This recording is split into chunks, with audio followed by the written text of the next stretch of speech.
দেশের অর্থনীতির সব সূচকেই আগে থেকে ঢুকছে। রাজস্ব ঘাটতি, উচ্চ মূল্যস্ফীতি, খাদ্য নিরাপত্তা ঝুঁকি, দুর্বল ব্যাংকিং খাত, দেশি বিদেশি বিনিয়োগে চরম মন্দা, জ্বালানি সংকট এবং বৈদেশিক খাতের অনিশ্চয়তা রয়েছে অর্থনীতিতে। পাশাপাশি কয়েক মাস ধরে রপ্তানি বাণিজ্য ভাটা পড়েছে। সবচেয়ে বড় মাথাব্যথার কারণ রাজনৈতিক অনিশ্চয়তা। সবার নজর 12 ফেব্রুয়ারি নির্বাচনের দিকে। অর্থনৈতিক কর্মকাণ্ডের দিকে কমেছে সরকারের নজর। ফলে নির্বাচনী প্যাঁচে পড়ে দেশের অর্থনীতির অবস্থা আরও নাজুক বলে মনে করছেন অর্থনীতিবিদরা। গেল 25 বছর ধরে খেলাপি ঋণের সর্বোচ্চ হার অর্থনীতির পুনরুদ্ধারের জন্য মারাত্মক ঝুঁকি তৈরি করেছে। সেই সঙ্গে বেসরকারি খাতে ঋণ প্রবৃদ্ধিও আরও কমে গেছে। অর্থনীতির ভালো দিক বলতে শুধু রিজার্ভ বৃদ্ধি এবং রেমিটেন্স আয়ে স্বস্তি, বাকি সব সূচকেই দৈন্য দশা চলছে। অর্থনীতিবিদরা বলছেন, রাজনীতির মতো বৃহৎ বিষয়গুলো সমাধান হোক, তারপর অর্থনীতি। এখন রাজনৈতিক বন্দোবস্তে ঝুলে আছে। পায়ের তলার মাটির অবস্থা কি সেটি এখন বুঝতে পারছেন না ব্যবসায়ীরা।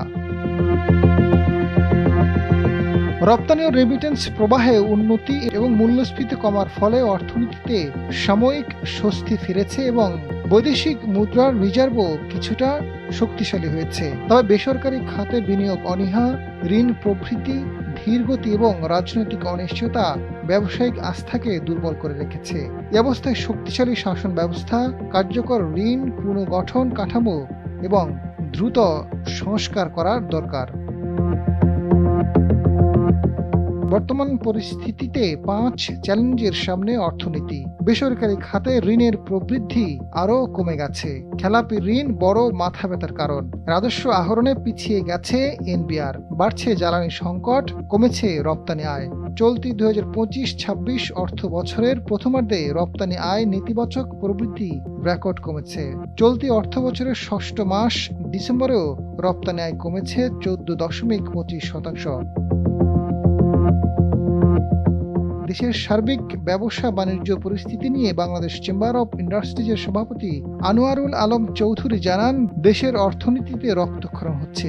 সরকার জ্বালানির দামও বাড়িয়ে সরবরাহ নিশ্চিত করতে পারছে না। 2022 সালের পর জ্বালানি সংকটে উৎপাদন কমেছে প্রায় 50%। ক্ষুদ্র প্রতিষ্ঠান বন্ধ হয়েছে। ব্যবসায়ীরা চিৎকার করলেও সরকার শুনছে না।